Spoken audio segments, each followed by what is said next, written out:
Jadi Sobat Era sekalian, apa yang perlu ditakutkan kalau kita berbicara mengenai konstitusi dan koridor-koridornya?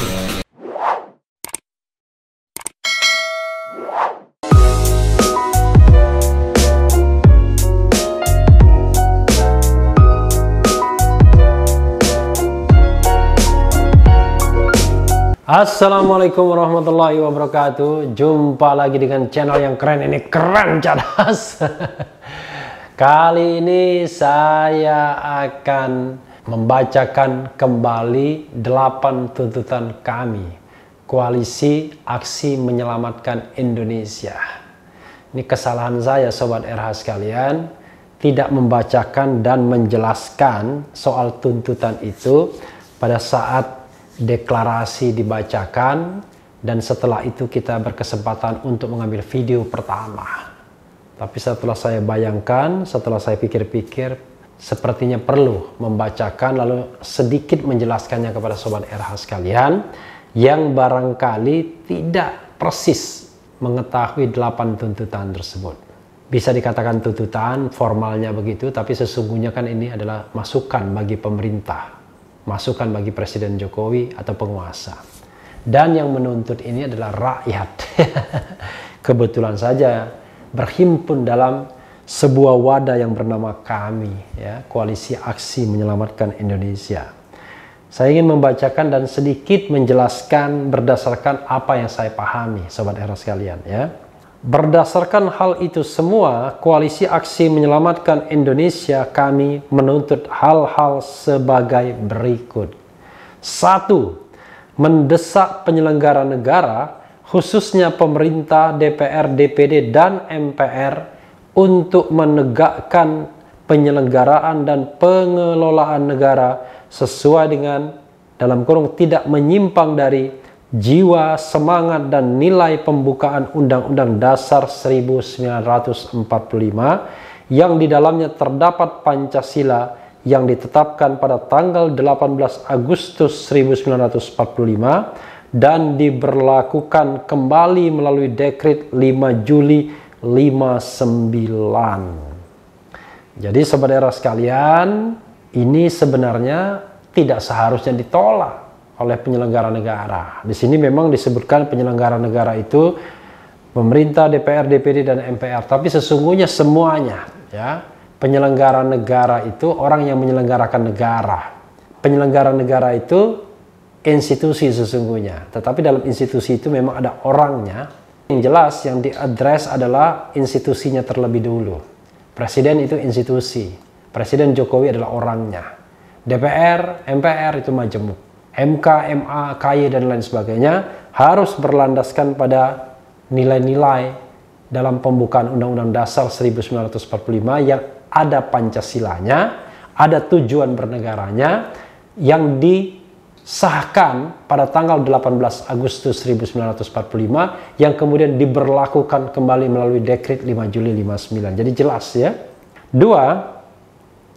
Menuntut pemerintah agar bersungguh-sungguh menanggulangi pandemi COVID-19 untuk menyelamatkan rakyat Indonesia dengan tidak membiarkan rakyat menyelamatkan diri sendiri sehingga menimbulkan banyak korban, dengan mengalokasikan anggaran yang memadai termasuk untuk membantu langsung rakyat miskin yang terdampak secara ekonomi. Ini juga seharusnya tidak perlu ditolak karena bagus saja tuntutannya. Masalahnya barangkali pemerintah mengatakan kami sudah melakukannya. Iya, tetapi kita bicara tentang the quality, kualitasnya. Apakah kualitasnya kualitas the best? Misalnya begini, pemerintah betul-betul mengalokasikan anggaran untuk COVID ini lebih besar daripada anggaran lainnya. Nah, ini yang salah satu dituntut oleh kelompok semacam kami, termasuk saya pribadi misalnya, di mana penanggulangan krisis ekonomi, krisis finansial itu jauh lebih besar anggarannya.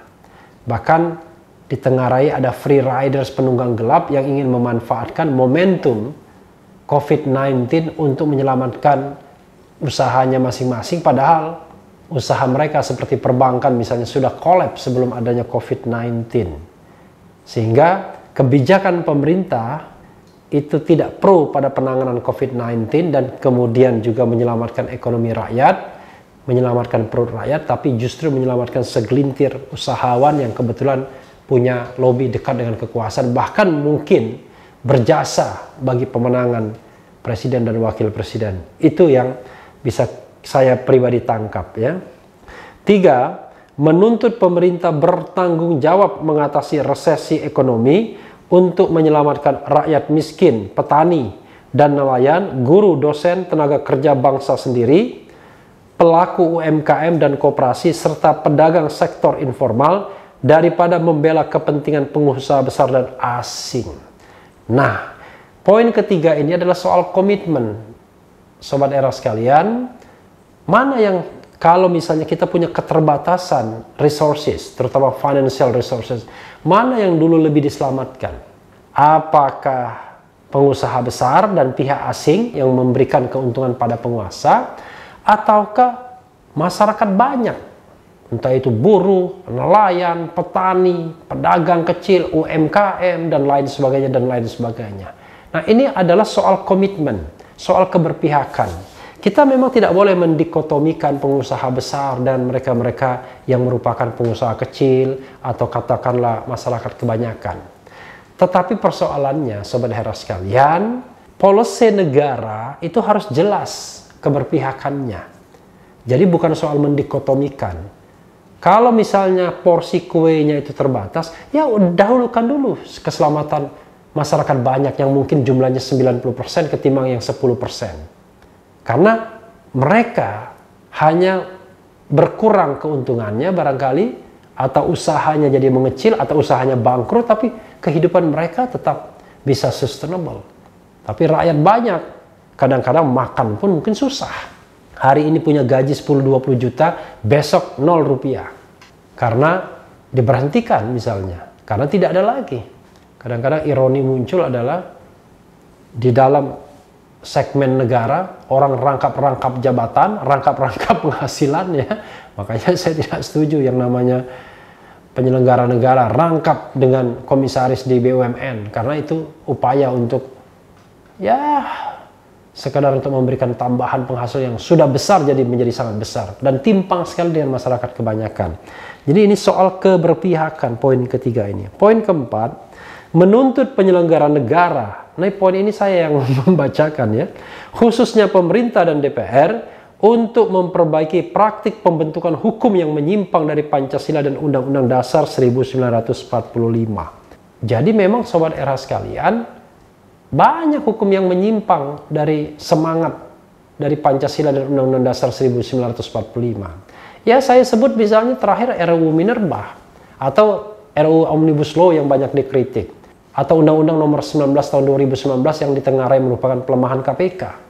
Atau sebelumnya ada juga undang-undang tentang Ormas yang berasal dari Perpu Ormas. Semua itu menurut saya pribadi contoh undang-undang atau RUU yang menyimpang dari Pancasila dan Undang-Undang Dasar 1945. Kita bisa berdebat, tetapi paling tidak RUU atau undang-undang itu debatable di masyarakat ya. Dan memunculkan pro dan kontra. Biasanya pro dan kontra ini tidak didasarkan pada substansi yang jadi persoalan, tapi didasarkan pada setuju pro dan kontra rezim atau bukan. Susah kita ya, padahal kita harus menilai sesuatu itu harus berdasarkan materinya, bukan berdasarkan kepemihakan kita kepada pemerintah atau bukan, atau penguasa atau bukan, atau kita pro Jokowi atau kontra Jokowi atau bukan. Jadi tidak sehat kalau kita menilai sesuatu berdasarkan pemihakan pada pemerintah atau tidak. Kepada pemerintah dituntut untuk menghentikan penegakan hukum yang karut-marut dan diskriminatif. Ya, ada perasaan seperti itu ya.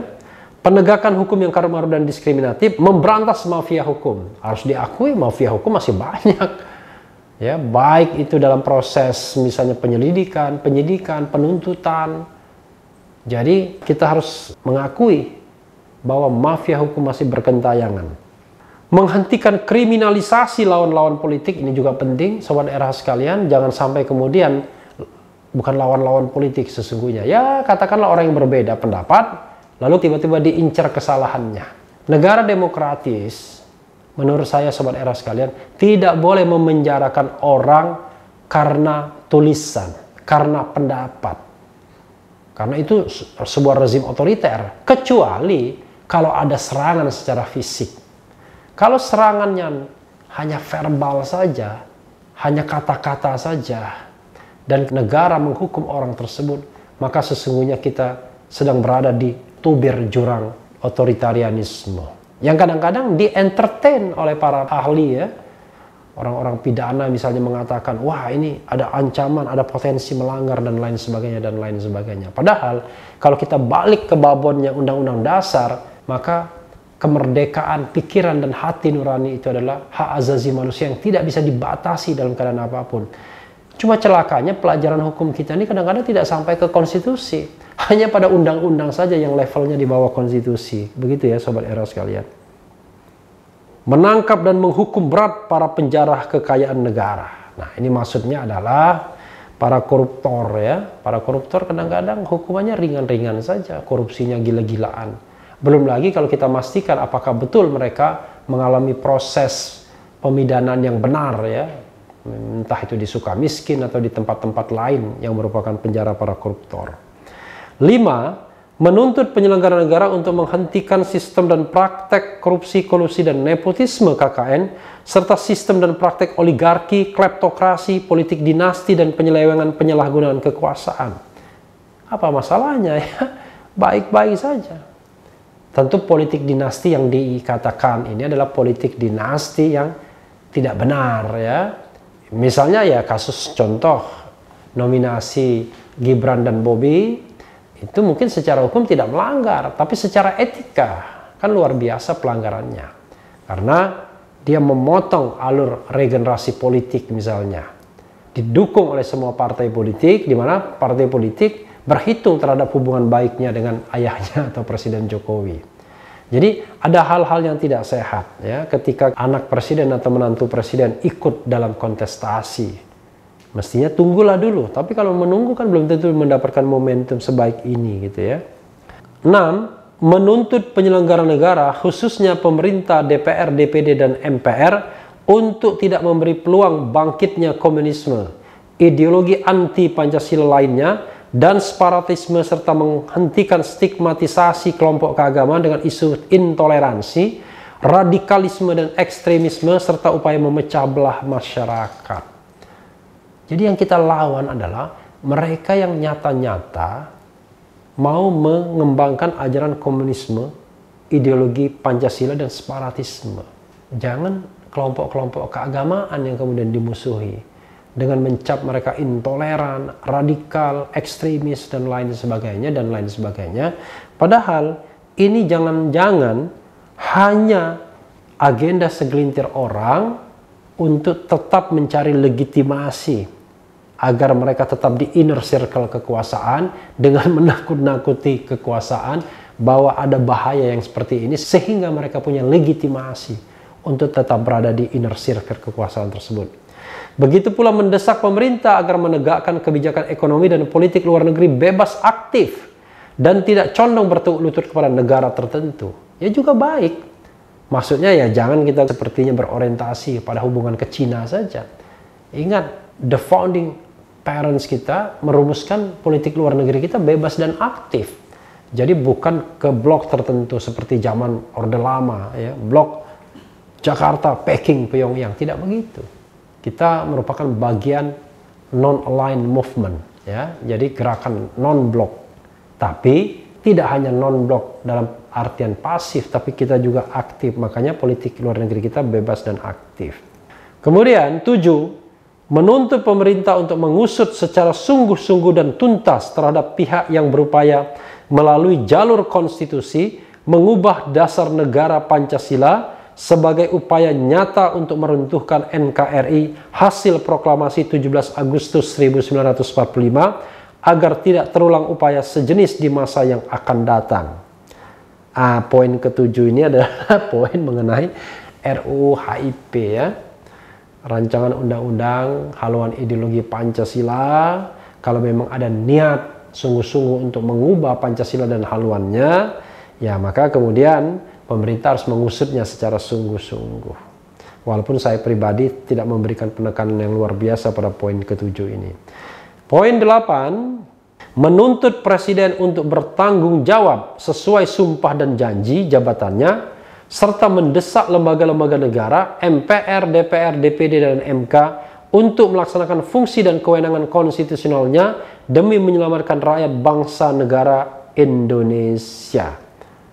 Nah, poin ke-8 ini, inilah yang kemudian dianggap ngeri-ngeri sedap ya. Waktu saya didekatkan ke Adian Napitupulu ya di Kompas TV, wah ini poin ke-8 ini dia mengatakan ini poin mengarah pada sidang istimewa ya, impeachment. Sebenarnya begini saudara sekalian ya, kita harus membacanya dari apa yang tertulis. Yang tertulis itu adalah bertanggung jawab sesuai dengan sumpah dan janji jabatannya.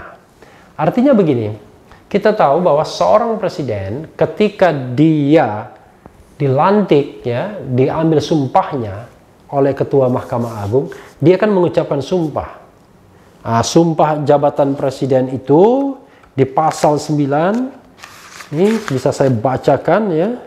Demi Allah, saya bersumpah akan memenuhi kewajiban Presiden Republik Indonesia, dalam kurung Wakil Presiden Republik Indonesia, dengan sebaik-baiknya dan seadil-adilnya, memegang teguh Undang-Undang Dasar dan menjalankan segala undang-undang dan peraturannya dengan seluruh-seluruhnya, serta berbakti kepada nusa dan bangsa. Jadi nggak main-main janjinya itu untuk menjalankan seluruh-seluruhnya, kemudian undang-undang seluruh-seluruhnya dan lain sebagainya. Karena itu seorang presiden tidak boleh menyimpang dari Pancasila, Undang-Undang Dasar 1945 dan landasan operasional lainnya. Jadi ada landasan ideal Pancasila, landasan konstitusional Undang-Undang Dasar 1945 dan landasan operasional segala bentuk peraturan perundang-undangan. Jadi seorang presiden tidak boleh melanggar dari itu semua. Nah, pertanyaannya adalah dalam sistem ketatanegaraan kita, kan selain presiden ada lembaga-lembaga lain. Lembaga lain itu ada DPR, DPD, MPR dalam ranah check and balances. Kalau presiden dianggap keluar dari koridor konstitusi dan Undang-Undang Dasar 1945, termasuk juga landasan operasionalnya, maka lembaga ini bisa mengingatkan dalam rangka menjalankan check and balancesnya. DPR bisa mengingatkan karena ada fungsi pengawasan. DPD juga ada fungsi pengawasan. MPR ada fungsi-fungsi tertentu, termasuk misalnya mengubah, memformat Undang-Undang Dasar yang baru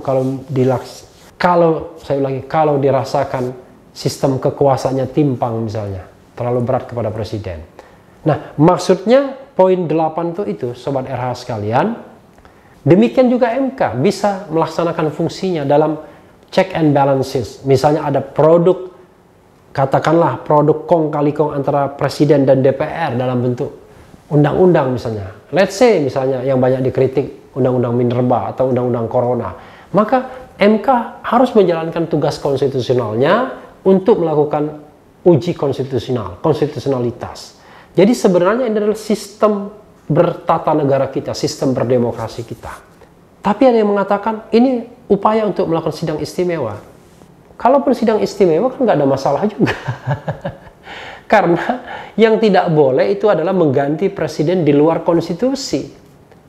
Kalau di dalam konstitusi itu pergantian presiden seperti saya katakan, ada yang sifatnya 5 tahunan melalui pemilu, ada yang melalui pemberhentian atau impeachment. Kalau kita bicara impeachment, dua hal yang harus dipenuhi. Pertama, terpenuhi syaratnya, apakah presiden melakukan pelanggaran hukum berupa pengkhianatan terhadap negara, suap, korupsi, tindak pidana berat lainnya, atau perbuatan tercela, atau tidak lagi memenuhi syarat. Nah, kalau ketemu syarat itu, salah satu syarat itu adalah mampu secara jasmani dan rohani untuk menjalankan kewajibannya sebagai presiden dan wakil presiden. Nah, kalau ada syarat yang bisa terpenuhi, maka masuk pada pertanyaan kedua. Tergantung sikap DPR, apakah mau menginisiasi the trial of impeachment. Kalau mau menginisiasi tergantung konstelasinya. Kalaupun lolos di DPR, harus ke MK juga. Kalaupun lolos di MK, balik lagi ke DPR. Apakah konstelasinya tetap sama? Kalau tetap sama, langsung ke MPR. Di MPR juga tergantung konstelasinya. Karena di situ, selain anggota-anggota DPR yang bisa berubah pikirannya, ada para anggota DPD. Jadi sobat daerah sekalian, apa yang perlu ditakutkan kalau kita berbicara mengenai konstitusi dan koridor-koridornya? Jadi kelompok seperti kami tidak mungkin bisa langsung lompat jumping up datang ke MPR minta sidang istimewa. Jadi prosesnya itu memang dibuat rapat agar presiden tidak mudah dijatuhkan di tengah jalan. Jadi kita memadukan yang namanya proses politik dan proses hukum sekaligus. Di Amerika Serikat saja yang hanya menggunakan proses politik tidak gampang mengimpeach. Terakhir Donald Trump gagal di-impeach. Tapi hak untuk impeachment itu ya boleh-boleh saja. Karena itu adalah bagian dari pasal konstitusi. Ya, sobat daerah sekalian, itu pembacaan saya terhadap tuntutan kami. Mungkin tidak sama persis, karena saya bukan orang yang merumuskannya secara langsung, hanya memberikan 1-2 poin yang saya rasakan penting untuk dimasukkan. Tapi paling tidak dari bacaan hukum tata negara saya, dari pemahaman-pemahaman saya melihat kalimat-kalimat yang muncul, maka kira-kira itulah penjelasan yang bisa saya berikan kepada sobat RH sekalian dan pada semuanya. Mudah-mudahan tidak muncul sakwasangka yang tidak perlu terhadap kelompok-kelompok civil society, terhadap kami misalnya.